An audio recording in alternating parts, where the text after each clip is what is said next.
ममता के लिए खड़ी हुई बड़ी मुश्किल, अर्धसैनिक बल की 500 कंपनियां तैनात। पश्चिम बंगाल की मुख्यमंत्री ममता बनर्जी को इस वक्त डर सता रहा है जो उनकी जुबान पर नजर आने लगा है, क्योंकि बंगाल से दीदी अब जाने वाली हैं, जिसकी तस्वीर नजर आ रही है।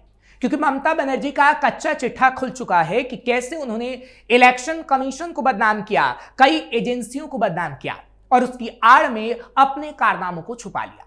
लेकिन लोकतंत्र में जनता जनार्दन होती है साहब, वही फैसला लेती है और ममता के भविष्य का फैसला जनता लेने लगी है। क्योंकि जहां बंगाल में फोर्स तैनात है तो वहीं दीदी पर भी तगड़ा एक्शन हो सकता है। नमस्कार, कैपिटल टीवी का खास शो कच्चा चिट्ठा देख रहे हैं आप। मैं हूं आपके साथ हर्ष भारद्वाज। बंगाल में चुनाव नजदीक है, अर्धसैनिक बल की 500 कंपनियां तैनात है, बीजेपी की जीत की बड़ी तैयारी है और दीदी इलेक्शन कमीशन को धमकाने में लगी हैं, डराने में लगी हैं, जिससे उनका डर साफ तौर पर नजर आ रहा है। दरअसल पश्चिम बंगाल की मुख्यमंत्री ममता बनर्जी ने शुक्रवार को इलेक्शन कमीशन ऑफ इंडिया पर स्पेशल इंटेंसिव रिवीजन यानी SIR एक्सरसाइज में कई जिंदा वोटर्स को मरा हुआ दिखाने का बड़ा आरोप लगाया। मुख्यमंत्री ने SIR विरोधी धरने पर कहा, इनमें से कुछ वोटर आज हमारे साथ हैं। कमीशन को शर्म आनी चाहिए कि उसने SIR में उन वोटरों को मरा हुआ मार्क कर दिया जो जिंदा हैं, लेकिन आज वो ये साबित करने के लिए यहां हैं कि वो अभी भी जिंदा हैं। यानी ममता ये कह रहे हैं कि जिन लोगों को इलेक्शन कमीशन ने लिस्ट में से मार दिया था वो अभी जिंदा मेरे साथ खड़े हैं और चुनाव आयोग बीजेपी के एजेंट के तौर पर काम कर रही है, जो खुद एक बेशर्म पॉलिटिकल ताकत है। ममता का प्रदर्शन ठीक उससे पहले शुरू हुआ है, जब chief election commission Gyanesh Kumar की लीडरशिप में इलेक्शन कमीशन की पूरी बेंच 8 मार्च को कोलकाता आ रही है। ममता बार बार इलेक्शन कमीशन को झूठा साबित करने पर तुली हुई है। वो इसलिए क्योंकि ममता एक नैरेटिव सेट कर सकें और लोगों में संदेश दे सकें कि ममता ही सच्ची हैं, बाकी सब झूठे, और उनके सेंटिमेंट को टच कर वोट को हासिल कर लें। इसलिए इलेक्शन कमीशन को बार बार वो बीजेपी का बता रहे हैं, क्योंकि बंगाल में बीजेपी मजबूत स्थिति में है और ममता की हालत खराब। आगामी विधानसभा चुनाव के मद्देनजर ममता बनर्जी का आत्मविश्वास काफी कमजोर होता जा रहा है। ममता बनर्जी ने एक रैली को संबोधित करते हुए कहा था, आगामी विधानसभा चुनाव में वो अपनी सीट 1 वोट से जीतेंगी। ये कथन ममता बनर्जी के कमजोर होती उम्मीद को परिलक्षित करता है। तृणमूल कांग्रेस के कार्यकर्ताओं का जोश ममता बनर्जी के इस बयान के बाद ठंडा हो गया। आपको याद होगा कि ममता बनर्जी 2021 के विधानसभा चुनाव में नंदीग्राम विधानसभा सीट से अपनी खुद का चुनाव बीजेपी के शुवेंदु अधिकारी से हार गई थी। इसके बावजूद मुख्यमंत्री बनने के बाद ममता बनर्जी अपने पुराने विधानसभा की सीट भवानीपुर से उपचुनाव लड़ी थी और फिर जीतकर विधानसभा की सदस्यता उन्होंने हासिल की थी। मगर 2021 के बाद पश्चिम बंगाल की राजनीतिक स्थिति में काफी परिवर्तन भी आया और ममता बनर्जी की पार्टी अखिल भारतीय तृणमूल कांग्रेस यानी TMC की जो जमीनी स्थिति है काफी कमजोर हो गई है। ममता बनर्जी की विधानसभा की सीट भवानीपुर में लोकसभा चुनाव में तृणमूल कांग्रेस बीजेपी के महज 8,297 वोटों से आगे रही थी, यानी बहुत कम वोटों से। ये तब हुआ जबकि माकपा को 14,006 मत इस सीट पर प्राप्त हुए थे। भवानीपुर सीट का 2024 का चुनाव परिणाम ये इंगित करता है कि इस सीट पर ममता विरोधी मत अब ममता बनर्जी से ज्यादा है। प्रतिशत के हिसाब से भवानीपुर विधानसभा सीट पर तृणमूल कांग्रेस पार्टी का मत 2021 के उपचुनाव की अपेक्षा आधे से भी कम हो गया है। यह तृणमूल कांग्रेस पार्टी के लिए खतरे की घंटी है और इसे ममता अच्छे से समझ रही हैं, इसलिए ममता घबरा रही हैं। SIR पर अपनी लोकप्रियता में कमी का दोष मढ़ रही ममता बनर्जी SIR को अपनी लोकप्रियता घटने का कारण बता रही हैं, लेकिन SIR प्रक्रिया से पूर्व हुए लोकसभा चुनाव में भवानीपुर सीट पर इस तरह का परिणाम न सिर्फ तृणमूल कांग्रेस बल्कि ममता बनर्जी के लिए भी खतरे की घंटी को दर्शाता है।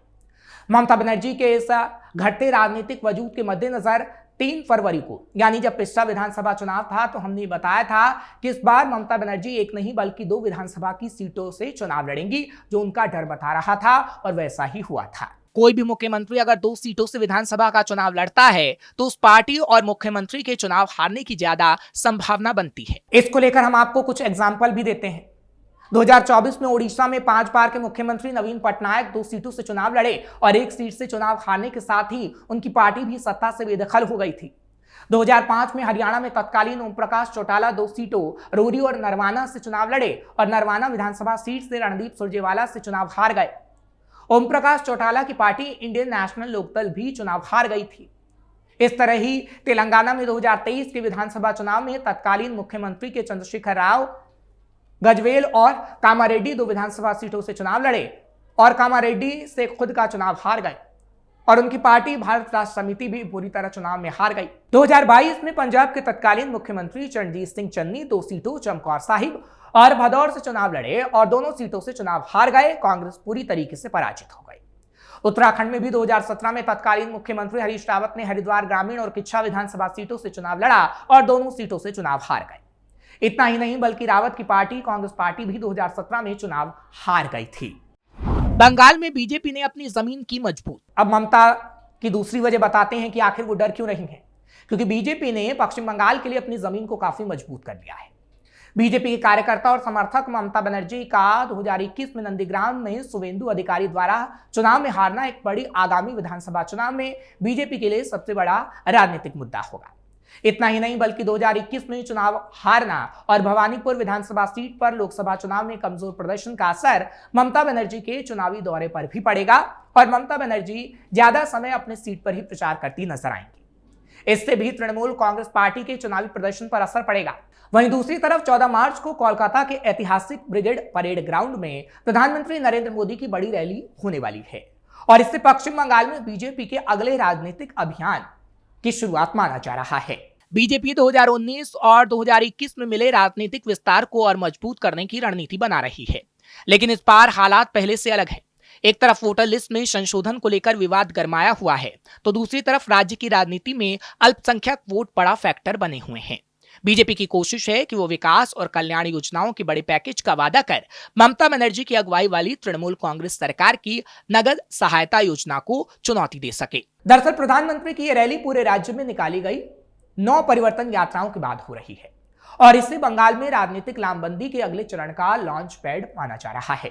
इससे पहले प्रधानमंत्री नरेंद्र मोदी ने 7 मार्च 2021 को इसी मैदान में रैली की थी, जब बीजेपी ने विधानसभा चुनाव में तृणमूल कांग्रेस को कड़ी चुनौती दी थी।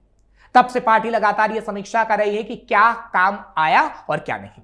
इस रणनीति को तैयार करने में केंद्रीय गृह मंत्री अमित शाह के साथ भूपेंद्र यादव, अमित मालवीय, बिप्लब देब और सुनील बंसल जैसे नेता की अहम भूमिका है, यानी वो अहम भूमिका निभा रहे हैं। पार्टी संगठन को मजबूत करने, सामाजिक समीकरण बनाने और ममता बनर्जी सरकार के खिलाफ धारदार राजनीतिक नैरेटिव तैयार करने पर काम हो रहा है। क्योंकि पश्चिम बंगाल की राजनीति जो दशकों तक एक खास ढर्रे पर चलती रही है, अब एक बड़े मोड़ की ओर बढ़ती नजर आ रही है। साल 2026 के विधानसभा चुनावों के लिए अभी समय है, लेकिन जमीन पर चुनावी नक्शा कुछ इस तरह बदल रहा है जिसे अब नजरअंदाज करना नामुमकिन है और ममता इसी वजह से घबराएंगे। राजनीतिक विश्लेषकों और जमीनी आकलन के मुताबिक बीजेपी ने बंगाल की कुल 294 सीटों में से करीब 210 सीटों पर अपना वोट शेयर बढ़ाकर 35% तक पहुंचा दिया है। बंगाल जैसे राज्य में जहां एक बार हवा चलने पर मतदाता सामूहिक रूप से पाला बदलते हैं, ये आंकड़े किसी बड़े सियासी भूचाल का संकेत दे रहे हैं, जिसमें बीजेपी की सरकार बनती दिख रही है। सबसे ज्यादा चौंकाने वाले संकेत प्रेसिडेंसी क्षेत्र यानी कोलकाता और उसके आसपास के शहरी बेल्ट से मिल रहे हैं। पश्चिम बंगाल और बीजेपी के एक वरिष्ठ नेता का दावा है कि क्षेत्र की लगभग 110 सीटों पर बीजेपी का ग्राफ तेजी से बढ़ा है। हाल के शहरी स्थानीय निकाय चुनावों के रुझानों को देखें तो बीजेपी उन इलाकों में भी अपनी पकड़ मजबूत कर रही है जिन्हें पारंपरिक रूप से टीएमसी का गढ़ माना जाता है। बंगाल की राजनीति में हमेशा से शहरी मतदाता निर्णायक भूमिका निभाते आए हैं और यहाँ होता बदलाव अक्सर पूरे राज्य के चुनावी नतीजों को प्रभावित करता है। बंगाल में अब केवल नारों से काम नहीं चलता। राज्य का एक बड़ा युवा वर्ग, खासकर शिक्षित बेरोजगार, अब बेचैन है। ममता सरकार की कल्याणकारी योजनाओं ने जनता को राहत तो दी, लेकिन युवाओं का मानना है कि केवल सरकारी मदद से जीवन नहीं सुधर सकता, उन्हें रोजगार के अवसर चाहिए। बीजेपी इसी नब्ज को पकड़ने की तैयारी कर रही है। पार्टी एक ऐसा प्रतिस्पर्धी कल्याणकारी मॉडल लाने की तैयारी कर रही है जो बेरोजगार युवाओं को केवल निर्भर न बनाए बल्कि उन्हें सशक्त करे। बीजेपी का संदेश साफ है कि कल्याण का मतलब सशक्तिकरण होना चाहिए, ना कि निर्भरता। ममता बनर्जी और तृणमूल कांग्रेस सालों से बीजेपी को बाहरी पार्टी का तमगा भी दे रहे हैं। बंगाल की अस्मिता का कार्ड खेलती वो रही हैं, लेकिन अब बीजेपी इस नैरेटिव को भी काटने के लिए इतिहास का सहारा ले रही है। बीजेपी नेता लगातार तर्क दे रहे हैं कि जिस पार्टी के संस्थापक डॉक्टर श्यामा प्रसाद मुखर्जी खुद एक महान बंगाली राष्ट्रवादी नेता थे, उसे बाहरी कहना हास्यास्पद है। बीजेपी अब अपनी बंगाली पहचान को पुरजोर तरीके से सामने रख रही है। एक वरिष्ठ नेता ने दो टूक शब्दों में भी कहा है कि हम एक बंगाली पार्टी है, हमारे संस्थापक बंगाली हैं। ममता बनर्जी कौन होती है? हमारी बंगाली साख पर सवाल उठाने वाली। यानी कुल मिलाकर ये कहा जा सकता है कि ममता बनर्जी डरी हुई हैं और इसलिए जब ज्ञानेश कुमार यानी इलेक्शन कमीशन की टीम वहां पहुंच रही है तो धरना प्रदर्शन दे रही हैं, और जब बीजेपी मजबूत नजर आ रही है तो ममता को घबराहट है कि इस वक्त बीजेपी की सरकार 2026 में न बन जाए। इसलिए ममता ये पैंतरे आजमा रही हैं। लेकिन लोकतंत्र में जनता तय करती है और जनता ये तय करेगी कि ममता बनर्जी का यह पैंतरा कितना काम आ पाएगा और आखिर वो सत्ता पर किसे विराजमान करेगी। आपको ये खबर कैसी लगी कमेंट सेक्शन में जरूर बताएं। खबर को लाइक शेयर करें, कैपिटल टीवी को सब्सक्राइब करना मत भूलिएगा।